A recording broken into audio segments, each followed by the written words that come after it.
le président Laurent Gbagbo? Pourquoi voter pour le président Laurent Gbagbo? Écoutez attentivement cette vidéo s'il vous plaît. Partagez-la dans tous les groupes. Vous allez comprendre la réelle politique du président Laurent Gbagbo. On écoute s'il vous plaît. Et devant tous les services publics. Avec les hommes politiques, on a l'impression que quand vous êtes dans l'opposition, vous avez ce discours. Hein, dans l'idéal, et une fois que vous arrivez aux affaires, vous pratiquez ce que vous avez critiqué étant dans l'opposition. C'est presque valable pour tous les pays de la sous-région ouest-africaine. Non, il faut comprendre qu'il y a des nuances. Prenez par exemple lorsque le Front populaire ivoirien est arrivé au pouvoir. Le Front populaire ivoirien a pris la précaution d'appeler à l'inclusion, c'est-à-dire faire appel à tous les fils et filles du pays pour gouverner la Côte d'Ivoire. Et cet appel a été entendu par plusieurs partis politiques. Et souvenez-vous que même les hauts cadres de l'administration, c'était par appel à candidature. Et le choix était fait indépendamment de la couleur politique. Seule la compétence jouait. Si vous êtes compétent, vous êtes retenu. On ne fait pas cas de votre appartenance politique. Si vous êtes incompétent aussi, bon là, ce n'est pas de notre faute.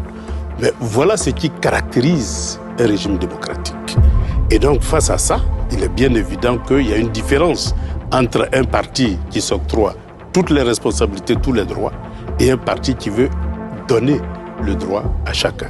Donc cette différence-là fait que lorsque ce processus-là est complètement bloqué, où le parti au pouvoir crée carrément un parti État, où tous les instruments de l'État sont utilisés contre l'opposition, il est bien évident qu'à un moment donné, à force de tirer sur la corde, elle se casse. Certains vous diraient donc, on observe... Vous promouvez le coup d'État. Non, je fais une analyse. Oui, bien sûr. Mais en le disant, c'est une manière de justifier. Non, je fais une analyse.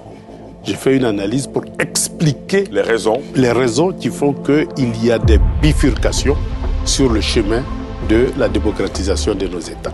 Donc vous voyez, avec le président Laurent Gbagbo, il n'y a pas à faire de dire non, les nordistes sont exclus, hein, les sudistes sont exclus, les gens de l'Est sont exclus. Non, vous avez bien vu que le président de l'Assemblée nationale au temps du président Laurent Gbagbo, c'était autre que Mamadou Koulibaly. Vous avez vu qu'il avait des amis hein, qui étaient du nord, qui étaient du centre, qui étaient de l'Est, qui étaient de l'Ouest. Bref, lui, sa gouvernance, il l'a partagé avec tout le monde. Et même il allait au loin, il a partagé son pouvoir avec la rébellion pour aller à la paix. C'est que le président Laurent Gbagbo, c'était un type, lui, dans sa tête là, c'est qu'on peut se mettre tous ensemble, peu importe nos divergences, travailler ensemble de sorte à ce que l'intérêt suprême soit mis au-dessus et au-devant de tous. Parce que peu importe qui nous sommes, peu importe ce que nous faisons, peu importe le poste de responsabilité que nous avons, c'est la Côte d'Ivoire qui prime, c'est la Côte d'Ivoire qui est au-dessus de tous. Peu importe nos partis politiques, peu importe nos divergences, c'est la Côte d'Ivoire qui prime, qui est au-delà de tout. Et pour consolider cette Côte d'Ivoire, il n'y a rien de tel que de travailler avec des Ivoiriens qui sont d'origine étrangère mais qui sont Ivoiriens. Il n'y a rien de tel de travailler avec tous les fils et toutes les filles dignes de ce pays-là. C'est comme ça qu'on construit une démocratie forte et c'est comme ça qu'on permet à ce que le pays puisse aller de l'avant et aller loin dans le futur. Mais malheureusement, aujourd'hui,